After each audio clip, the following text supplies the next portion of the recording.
hello, and welcome to your favorite bad movie podcast. The only podcast that dares to ask the question, if this movie's so bad, why do you like it so much? We're your hosts. My name is Chris Anderson, and with me, as always, I hope, is my wonderful wife, Anna Anderson. Hello. And with me as well is my wonderful, beautiful friend, Greg Bossy. Hello. And we've got a special guest you might know as the founder of the Cobalt Internet Theater. You might know as a connoisseur of good sandwiches. You might know as the internet detective that cracked the case of the man that was his own husband. But I know her as my friend Stefa Nunes. Stefa, how are you? I'm great. I'm so excited to be here and talk about my favorite bad movie. But I do love it a lot, so I'll be defending it against the bad moniker. Fair enough. And what is that movie? So the movie we will be discussing is the 1989 tour de force Meryl Streep Roseanne Barr vehicle, She-Devil. Loosely based on a British novel, I believe it's called The Confessions of She-Devil, which I got and then tried to read, and it is rather unhinged. So I'm gonna stick with the movie as my canon experience with this particular story. Fair enough. I hear there's also a very good BBC television adaptation of the book. I've seen that pop up too, so I'm gonna Interesting. brace myself a little bit and see if I can check those out. But this version is so ingrained in me. I don't remember seeing it for the first time. It was one of those, like, we had cable back in the late 80s, early 90s, Comedy Central, Saturday afternoon filler movie kind of thing. Yeah. But it always struck with me as being so silly and so hilarious that throughout the years, it's been one of those, like, you've never seen this, I'm going to show you this movie. I love that vibe. I'm so glad that you brought that energy here today. For any listeners who have not seen She-Devil, just a quick summary of the plot. We got Ruth, played by Roseanne Barr, is an ugly woman and is left by her husband Bob for beautiful, glamorous romance author Mary Fisher. Ruth responds by systematically dismantling every aspect of Bob's life. Fair to say? Yeah, that's pretty much how the whole movie goes. She makes a list. She carries out the list. It really is. I would like to think a spiritual or a prequel to Gone Girl and the power of making a list and getting revenge on her husband. I mean, her thing only had 4 items, but she got that list done. She did. You know, she had a plan and she stuck to it, and you gotta admire that. And I think this film, well, we'll get to my thoughts on that. Let's talk about our personal history. So, Stefa, you said this was just sort of a cable go-to for you. It just existed always. Just one when it was on, and you're like, "Oh, She-Devil's on. Let's make some popcorn. This is what's up." Basically, I mean, you know, it's like mid-90s, it's cable, it's the afternoon, I got nothing else to do. There's Meryl Streep and Roseanne, and they're hamming it up and in some, like, proxy war battle of wills over some white guy named Bob. Yeah. And I do want to say, Ed Begley Jr., he comes across as one of those guys who must be an absolute muffin in real life because he plays the skeeziest skeezies. Like, he's just the skeeziest in the characters he plays. Before this, the last thing I saw him in was Star Trek Voyager, where he was also extremely skeezy. And it was just, he really brought that, like, you get the charm of him, but you also get the ick from him, which is important in the Bob role. Yeah, I think what helps is that he's got a really great head of hair. I think his whole character would not work with having this great head of blonde hair. Both he and Meryl have some, like, amazing hair. And of course, throughout the film, we see that Roseanne does have, like, kind of a visual transformation, but it's not a weight montage. It's not like a makeover montage. It's more like you see her hair gets a little less crappy because she's taking care of herself. Her clothes get a little bit nicer because she feels good enough to buy nicer clothes. And it's funny to watch Mary with, like, Mary has the incredible body and the incredible clothes and the incredible hair, and it really is like that episode of Seinfeld where George and Elaine just swap lives throughout the process of the episode, which is, of course, the intent of the entire film. So there you go. Yeah. Well, Greg, had you seen She-Devil before? I had not, but when I saw the poster for it, I was like, I remember this being a thing at the time, because it's like Roseanne in my family was interesting because it was like everybody liked that she was like the average kind of family person, but she was also a little dirty for my family. Yeah, So I it could was see that kind for of, sure. It was one of those just like, let's watch Roseanne. Let's stop watching Roseanne now. We'll watch again next week, but for this episode, we're just going to turn it off. And it's just Got like, it. I am confused as to what as like a child, it's like, how am I supposed to understand? Yeah, not even through Roseanne. the realm of fiction are you allowed Yeah. to engage with these. Yeah, ideas. it was just interesting. It was interesting. So I could never really figure out if my family liked her or not, if she was a role model, or if they thought she was funny, or what was going on. And then she had like, I was telling someone about this movie at work today, and they didn't know who Roseanne Barr was, and I explained the fact that she like grabbed her crotch when she was singing the national anthem because everybody booed at her because I don't know why. She was People singing it picked her. terribly for some reason. Yeah, the whole thing was like her whole George thing Bush was just Sr. really condemned her for bizarre. that. That's so strange.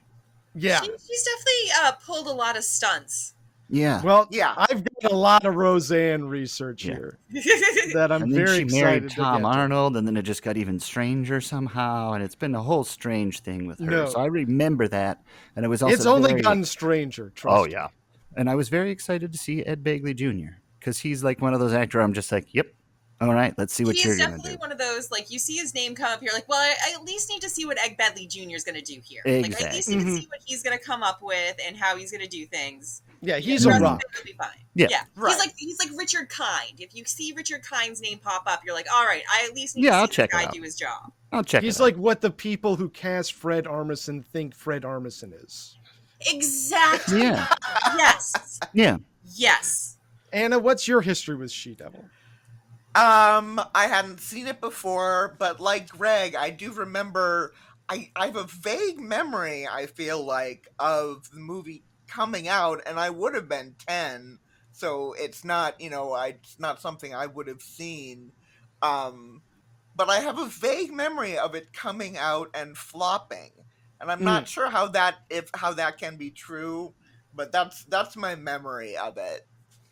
Yeah, my memory of it, of my impression of the time, was sort of like, there's a reason we never had any more Roseanne movies. You know what I mean? Mhm. And that, like, and I understand that she went out and said that, like, she hated doing it and didn't want to do another movie, but that could also be.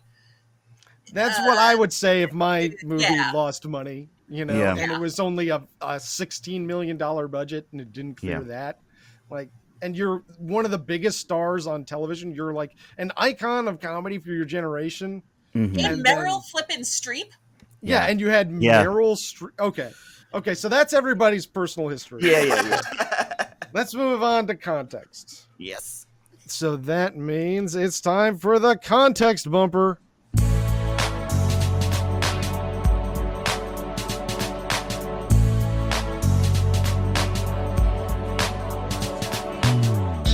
Damn! I wish I had some context about the background of the film. Script director, actors on set. What was going on screen? I wanna hear some details. Gossip, scandal, all that shit. Can't imagine I'll get tired of it.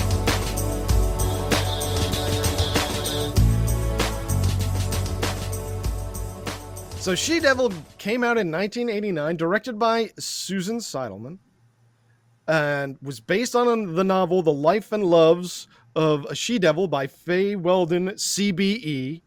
She is a commander of the okay. most excellent British Empire. I can see And- why. It's a great movie. And it stars Roseanne Barr, Meryl Streep, and Ed Begley Jr. And I think you can sort of view it through the lens, if you will. This is my thesis of this film that I think you should know before I get to context. Is that Sorry, drop my notebook, everybody, if that sounded weird. This is sort of a coming together of sort of these three adjacent but different feminist artists who are all working in a mode of feminism that today feels kind of dated. And so it gives the film like a very weird read. So you've got the sensibilities of Susan Seidelman, who studied fashion in undergraduate before getting her MFA in film from NYU. Go Violets! In addition to She Devil, she also directed Smithereens, Desperately Seeking Susan, Making Mr. Right, and the pilot for Sex and the City. The pilot for Sex and the City? Yes. How interesting. I may not personally approve of Sex and the City in that I just don't like it very much, but I mean, she obviously knows what she's doing. Yeah. No, she's obviously a skilled craftsperson, and is I'm going to say a talented artist. I watched Smithereens as part of my prep, her debut film, and I thought it really did a good job of capturing New York. And I think she's very much a New York filmmaker. Desperately Seeking Susan is one of those like tentpole cult classics. Like it's one of those very New York is another character in the movie kind of movies, but actually earns it. Yeah. Yeah, pretty much, I'm going to say all of her films that I saw in her filmography have female protagonists and tackle themes of female empowerment in the face of the patriarchy. Like, boom, just straight up feminist stories. And I also like that she studied fashion in undergrad. She does seem to do a lot of very good storytelling through costumes. I think her costumes are very evocative. This was really, really great. And it's something that I kind of noted throughout. Like, I think I already mentioned a little bit with Roseanne's character, Ruth's kind of fashion evolution. And she does the same with Mary of using, the appearance of her home and her own appearance and her clothing as a way to tell part of Mary's story. Like, as she gets more disheveled, obviously her life is kind of coming apart a little bit more. And I also think it's very funny how she has the daughter get in Mary's clothes too. Yeah. Kind of like, it really, like, there's moments where you can tell, like, I think I have a couple of notes about that. The costuming is so beautiful and so perfect. And it really does help bring along the story.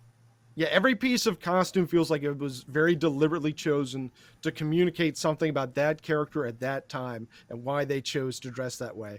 But was also, I think, consistently interesting and pleasant looking. Right. So for our second feminist sensibility coming to this, we've got Faye Weldon, who began her writing career writing pamphlets for the Foreign Office to be airdropped over Eastern Europe after World War II. Okay. She eventually wrote 30 novels, mostly about, in her words, overweight, plain women, which was a deliberate choice on her part to correct their underrepresentation in popular media. Who can argue with that? Right. Yeah, great stuff. Sounds good. I mean, and then we've got Roseanne Barr. Roseanne Barr was one of the most successful and famous comedic voices of her generation. Her eponymous sitcom was a massive success, peaking with the season 2 premiere with 39.4 million viewers. So I did a little bit of a dive into Roseanne's Wikipedia. And I found some interesting stuff that I think is relevant just to sort of get her vibe for who she is as a person. Roseanne is from Salt Lake City, and I think she's could in a sense be considered an auteur on this film. It was definitely designed to launch a film career. This was built around Roseanne. I think initially, even though I think they made it so much more about Meryl because she was so much more interesting. Much more bankable as well, but the concept behind it seemed to be like, we are going to launch Roseanne into comedies, into comedic movies. Yeah. So Roseanne is from Salt Lake City, born in 1952. Her family was Jewish, but they largely pretended to be Mormon in public and got involved in the LDS church. Wild. Yeah. At age 16, she was hit by a car, impaling her skull on a hood ornament. After that, her behavior changed so drastically that she was, I'm going to say, institutionalized for 8 months at Utah State Hospital. Oh, jeez. Wow. Yeah, I'm realizing this isn't picking up my horrified face, but yeah, just a little horrified face there on behalf of Roseanne. That sucks. Yeah. Yeah, she left home at 18, moved to Colorado, started working her way up through the comedy scene, was very successful, got her famous sitcom, which is a smash success, where she gave Joss Whedon his first writing gig. How about that? In 2011, after the show had ended, she starred in a reality show called Roseanne's Nuts about her macadamia nut farm in Hawaii.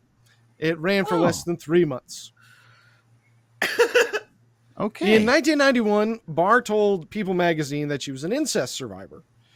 20 years later on the Oprah Winfrey Show, she said that that wasn't true and blamed the accusations on her psychiatric medication. Oof.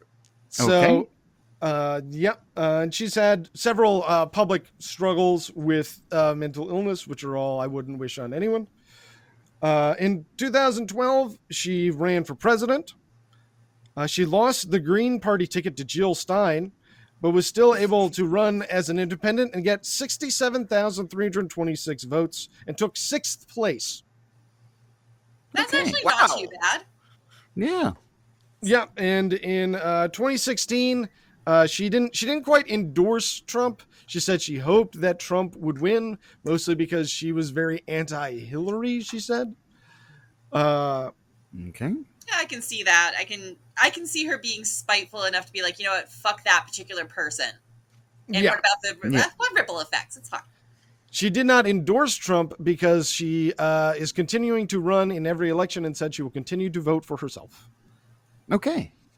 Her Consistency. Yeah. When her sitcom came back in, what was that, 2018, somewhere around there, she was kicked off of the sitcom that had her own name on it after making racist tweets about a advisor to Obama. Oh yeah, I think it's just the Connors now. Yeah, it became the Connors, and it was allegedly still very good for fans of the original Roseanne, who was a lot of people. I remember it being a respected show, and it was cool that it was highlighting working class people, which had not been done in a while. Not since like Sanford and Son or something. Yeah. Was it contemporaneous with Married with Children? Because I think that was the problematic sitcom that my parents watched sometimes, and we were not allowed to watch. I think that was about the same time. I want to say Roseanne at all. Because Roseanne auditioned for Peg Bundy, but did not get it. Oh, wow. Oh, interesting. Yeah, would have been a very different also vibe. Working class for what it's worth. Mm-hmm. And terrible. Yeah. Yeah, Roseanne had a lot more heart, I want to say. There were a lot of like message episodes, a lot of episodes where they were like, we don't know how we're going to make the bills this month. You know, a lot of episodes that ended on a down note. And absolutely iconic Halloween episodes. Yes. Oh, yes. Just that is smashed true. into my brain. Like the flood of the memory just hit me. Like, no, they had them and Bob's Burgers. Yeah. Have cornered Halloween for sitcoms. They would always have like really solid costumes for Roseanne and John Goodman. And obviously John Goodman was on it. He's fucking incredible. My family would talk about the Halloween episodes. Like, you got a Roseanne Halloween episode coming up. Like, people, it was like, it was a thing. It was a big deal. That was must-see TV. Yeah. Because that's when TV was live, so you had to make like big events to like draw people in. So yeah, I'm going to say that this sort of lands in the middle of those sort of three related but not quite overlapping feminist viewpoints. It's very second wave, which is very appropriate for the era where even the sites that she set, you know, her goals in the movie aren't so much I'm going to reach these particular heights. It's that I am going to get my shit together and survive and thrive. Right. Yeah, and it seems to have come from us that sort of outmoded view of like, if men are shitty, women should be allowed to be shitty. That's what we should just be shitty. And it's like, well, I'm not saying that that's not true. I'm not saying that women aren't allowed to be as shitty as men are, but maybe our goal should be not to be shitty. But at the same time, I feel like that's being sort of a stick in the mud because this is a revenge movie, right? And I can't put on a revenge movie and be like, she should be the bigger one about this. Right. She really should have like grown and become the bigger person in her revenge film. Well, anyway, to continue with context. The fourth leg of our stool is obviously Meryl Streep, considered arguably the greatest film actor of her generation. Over the course of her career, she was nominated for an Oscar 21 times and won 3. At this point in her career, she had won twice, once for Kramer versus Kramer and once for Sophie's Choice. She would be nominated again this year, 1989, for her performance in A Cry in the Dark, which is the movie largely remembered today for the oft misquoted line, "The dingo took my baby." Ah. Just like imagine being Meryl Streep and you're like, hit, award, Oscar, hit, she-devil. Hey, Award, Oscar. And just like there's this one blemish just sitting there. And then me, all these years later, being like, no, this is actually one of my favorite movies and we are going to talk about it at length. well, I've never seen Sophie's Choice or A Cry in the Dark. That's fine. I'm kind of curious about A Cry in the Dark. It also stars Sam Neill. I like Sam Neill. He's great. But just for our last bit of context, to put it in its place, other comedies of 1989. What other things audiences could be expecting in theaters this year? Weekend at Bernie's, Major League, Uncle Buck, War of the Roses, National Lampoon's Christmas Vacation. Wow. Look Who's Talking. Man. Oh. Troop Beverly Hills. Oh, Okay. what a banger. I love, sorry. This is about She-Devil. I'm sorry. Steel Magnolias. When Harry Met Sally. UHF. Bill and Ted's Excellent Adventure. Honey, I Shrunk the Kids. And Ghostbusters 2. Man, So, 89. in terms of like odds of this movie performing in that particular stable, Yeah, yikes. that's a lot of competition. It's not like these days where you have like 5 comedies a year. We may have explained its lack of success. The movie itself might also explain some of its lack of success, just a little bit. Little column A. Especially given the time, and it's starring like 2 women and Ed Begley Jr., and it's entirely about a woman getting revenge via, funny enough, her fulcrum of doing so is by empowering the women around her. It's true.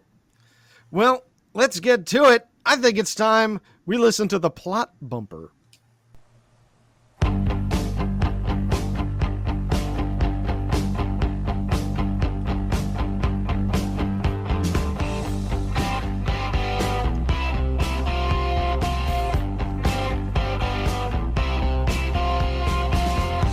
Plot bumper, listen to me.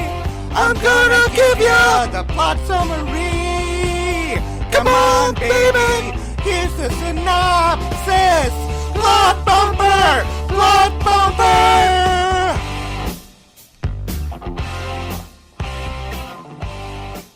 I'm so glad they got into the Hall of Fame. Finally. So we get our opening credits, some little cherubs flying around, lots of great optical effects. And the first thing we see, Meryl's getting top billing this time.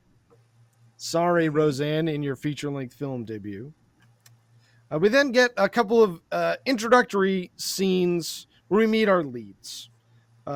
First, we're in a department store filled with beautiful women, and also Ruth, who's played by Roseanne. You could possibly date that scene to the hour in how 80s it is. It is so 1989. Yeah. As they go past the Clinique counter, I'm having like PTSD flashbacks of department stores getting dragged around by my mom. Yeah. Yeah, Very you're seeing like a vivid. lot of like satin, leopard print, that kind of vibe. A lot of bright red lipstick. Big earrings, big hair, hole in the ozone layer. Hell yeah. Yeah, a lot of gold. We meet Ruth, played by Roseanne, who's made all the more frumpy with a large mole in the middle of her face. She's trying to get herself gussied up to attend a big fancy party with her husband, Bob. Bob, played by Ed Begley Jr., we see is a handsome and charming accountant, but he's also played by Ed Begley Jr. Ruth, he only married Ruth because he knocked her up and pretty openly hates her, at the very least, does not love her, but will often tell her that he does. For some reason, he keeps stringing her on. And it's interesting in the opening scene, he's on the phone with her being like, this work stuff is so boring. Why, like, I fucking his secretary. It's true. He's like, I'm stuck at the office late tonight. You don't want to come here. I really did not expect Ed Begley Jr. to get the amount of tail that he does in this movie. He really does, like, crush it in this movie. It's really interesting. He pulls. And some hotties, too. Oh, my God. Yeah. Speaking of hotties, we then see on TV that Ruth sees Mary Fisher, played by Meryl Streep, on an episode of Lifestyles of the Rich and Famous. She With is Robin Leach as himself, naturally. Yes, we do get the man himself to think he wasn't too big. She is glamorous, beautiful, and a widely loved romance author who's obviously quite rich. She lives in a giant pink mansion decorated entirely pink. She says, quote, I try to only think beautiful thoughts. And she rules. She's incredible, and I love her. She's the best character. She's great. Really, like, I made some notes as I was watching this, and after the note about the mall and department store, I just have in all caps, Her Majesty Mary Fisher, and then also in all caps, let Meryl play bimbos. Yeah. Let her play some bimbos. She was obviously having a blast with it. How, like, yeah, I only think beautiful thoughts. It's like, I fucking love you, Meryl. Tell me more garbage. And I'm going to say it. This is Meryl Streep's sexiest role. Interesting. Yes. I'm going to go ahead and say it. You get a lot of leg from Meryl in this one. And not to jump ahead too far, but the bubble bath in the tub. Yeah. Yeah. And she just seems to really enjoy sex. You know what I mean? She seems to have a genuine enjoyment of sex, and you love to see that. She knows how to manufacture a romantic moment in a book and in her own life. That's right. Now, that night, Bob and Mary Fisher, they have kind of a meet cute at the party at the Guggenheim after Ruth spills wine on Mary. And I got to say, the juxtaposition of Ruth in her floral, essentially a muumuu, against everybody's like beautiful 80s high fashion, like solid jewel tone, shiny taffeta, big ass bow shit. It's again, when you mentioned like the director being having a fashion degree, like it's one of those moments where it was very obvious how they're using this costume to tell this story of like Ruth does not belong here. She doesn't. Right. Yeah. She was like walking against the grain of the people. There's like this like row of like black kind of moving background, and she's just like walking forward in this floral dress. It's like super striking. Like she's going up a river. It's just like, it's perfect. It's wonderful. Sore thumb. Oh. And I liked that the dress was sort of playing at being an ugly dress, because it still was like a very interesting and colorful textile that I liked a lot. It was this sort of it's a solid dress, but in that context, it's just like, just doesn't make any you sense. don't know how to dress for something like this. Yeah.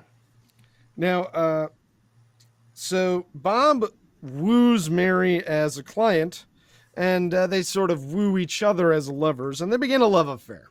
They drop Ruth off on the way home and go on. And not even at her door. Not even just down the block. Like, he doesn't want to make the U-turn. It's too much of a hassle. She can walk. And I love how, like, in that moment, Meryl is, like, battling with her gigantic poofy dress. Trying to, like, get out of the way of getting Ruth the hell out of the car. Yeah, she always is having great little physical business. You know. She's constantly battling piles of things. Like, when I mentioned in your pre-watch, like, Meryl Streep has such an amazing gift of physical comedy. And she obviously doesn't flex that muscle a lot. But in this and in, like, Death Becomes Her, those are two different, like, films where you get to see her really like latch onto the comedy muscle and really like there's all these little teeny tiny moments throughout the film where you can tell she's really thought about how this person would move and how frazzled she would be. There's a moment where she's diving for a phone and I paused it and I was just dying laughing because her frantic grab and lunge and like everything about it was just, it's just only Meryl Streep could give that to us. Yeah. No, she was perfectly cast. I read some very recent interviews with the director because she actually had a memoir come out last week. Oh, wow. June 18th, Desperately Seeking Something. But she said in one of these interviews about working with Meryl Streep on this movie that she didn't really direct her very much. She was just like, you know, she knows more about acting than I ever will, so it was just kind of a joy to just like let Meryl, her go for it. yeah. And then you see Meryl do something just like unbelievable, like a tiny motion where at one point she says the line "serious critics" and she pushes up her glasses with her middle finger. Yes. It's slow. Love that it's moment. Pointed. It's like half a second, but it's those little movements where I'm like, I love you, Meryl. I want to see you in stupid slapstick comedies, even though you're, you know, fancy now. Yeah. Well, you've always been she fancy. could go, I mean, I could see her doing it again. Maybe nothing quite as physical because she gets very physical in this film. But I could see her doing some more comedies. Hopefully something a little silly. She did the Mamma Mia's. That's true. Those were very silly. Now, so they begin a love affair, Bob and Mary. Now, Ruth, she knows what's going on. She's no dummy. Don't be fooled. But she tells herself that it'll pass. And she sort of busies herself taking care of their house and their terrible children. Okay, yeah. I have the notes about the neighborhood. Yeah. That is an Edward Scissorhands ass neighborhood. Yeah, No very much trees, so. all overexposed, all like desolate despite the life inside of it. And my other note, these kids have the worst vibes. Children, terrible vibes. They're terrible really bad. vibes. I can absolutely, like, even without the revenge, I just feel like, you know what, go live with your father in the mansion. I just, it's a mansion. Go have fun. Yeah, when she takes them to the grocery store and one of them is just stabbing cartons of milk with a switchblade. Like, yeah, no, these kids suck. Yeah. Meanwhile, Bob and Mary, they're having a great sex life. They're literally rolling around on the bed. The big circular pink bed. Yep. I love that bit. Yeah. Mm-hmm. Yeah, beautiful stuff. She wants him to leave his family so they can have sex at her house all the time, which Bob thinks sounds pretty good. So he's mulling it over. He's got that seed in the back of his mind. But he doesn't want to leave his family at this point. He's not quite ready. He doesn't want to disappoint his father because that's apparently his deal. Now, Bob and Ruth's situation finally comes to a head after an embarrassing dinner party with Bob's parents. Intergenerational trauma dinner theater. Yeah. Is how I would describe that scene, because that is everybody losing their minds at everybody else. That poor gerbil. Yes, a gerbil does get boiled alive in mushroom soup. It was a casserole. It went wrong, but it was one of those wild scenes where they pack so much exposition into a tiny scene where you see the parents freak out, and then you see Ed Begley's character freak out, and he's freaking out like he's whipping off his belt, which is a wild moment. That's a wild moment. Yeah, and you can see all of these different people, like how they've all done this to each other. That like this is why Ruth is so browbeaten. This is why the kids are such little shits. This is why that guy is always pissed off because, you know, his dad is always pissed off. And it's really interesting. Mm-hmm. There is the revelation around this scene, I think, that Ruth failed